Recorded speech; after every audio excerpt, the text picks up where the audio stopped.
Je vais vous raconter la tempête du 2 octobre qui s'est abattue sur l'arrière-pays niçois comme je l'ai vécu. Regarde, il y a la trace aussi sur l'immeuble, jusqu'où est allée l'eau. C'est-à-dire qu'il y a 3 mètres d'eau sur la route. 3 mètres d'eau. C'est incroyable.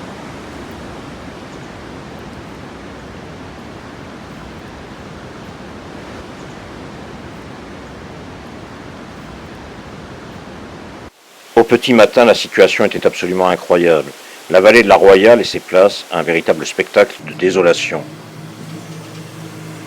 Des pluies diluviennes, qui dans les années précédentes tombaient en quelques jours, se sont abattues en quelques heures seulement. La Roya montait, débordait, dévastant tout sur son chemin. Des centaines de voitures étaient ensevelies ou simplement emportées dans les flots. Des tonnes de bois, des arbres étaient charriés, mais surtout des maisons, des ponts, des moyens de communication, des routes étaient simplement pulvérisés.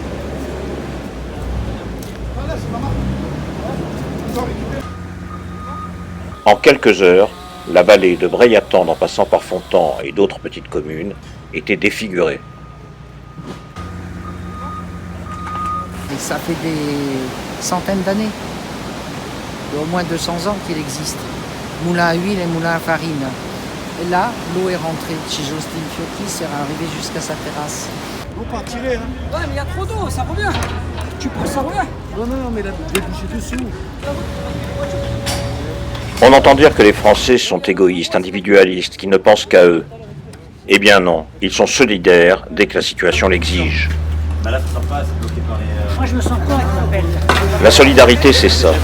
Nous avons pris l'appel, bien dérisoire pour vaincre, mais importante pour le moral des troupes. D'autres ont manié les premiers engins, légers, petits, beaucoup plus efficaces.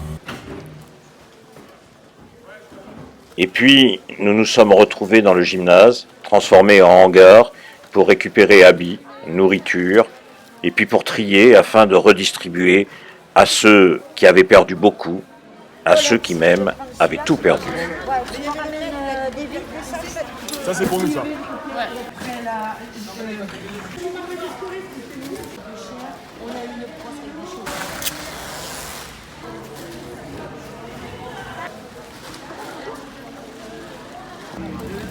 Un pack par personne et une demi-baguette par personne. D'accord, ok. Et demain, il n'y en aura pas. Hein. Ok. S'il y a quelqu'un qui... Ah ben, je vais aider moi, je vais aider les gens qui peuvent pas. En plus de l'électricité, l'eau a été coupée. Dehors, une brigade improvisée s'est retrouvée dans la boue pour distribuer et pour réconforter. Là voilà la solidarité, la vraie, l'action collective pour le bien commun. Et si ce drame était l'occasion de réfléchir à la politique que les pouvoirs successifs ont appliquée? Ils ont tous mis dans leur viseur l'État. Il fallait, paraît-il, dégraisser. Bon, alors, dégraisser, mais qui et quoi? Les fonctionnaires de la fonction publique territoriale, qui sont en première ligne pour déblayer, pour nettoyer, pour reconstruire? Ou peut-être dégraisser les pompiers venus d'un peu partout, de Marseille, de Brignoles, d'autres villes du Sud, pour donner la main? Ces pompiers qui parcourent la rivière pour retrouver les corps emportés.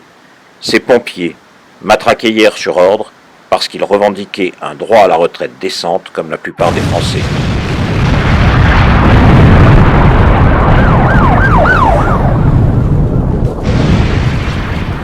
Faudrait-il dégraisser les forces de gendarmerie qui assurent la logistique et offrent un tout autre visage que celui donné par le pouvoir lorsqu'il s'en sert comme d'une milice privée? Les services de l'État, attaqués sans relâche, montrent leur force, leur efficacité dès lors qu'il s'agit de se mettre au service de la collectivité. Les gouvernements successifs ont fait des services publics leur cible privilégiée.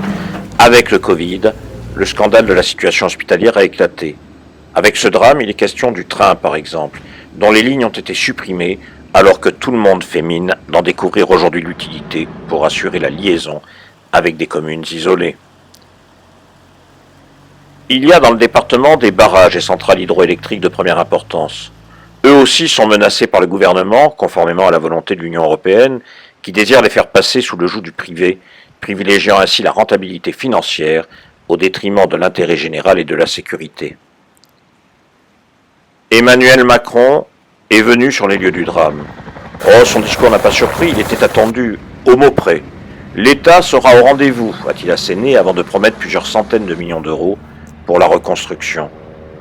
Après tout, peut-être croit-il ce qu'il dit, Mais peu importe, dans la Roya comme dans toute la France, des voix se feront entendre dans les temps qui viennent pour ramener tout ce beau monde aux réalités sociales et humaines, si des fois elles étaient oubliées.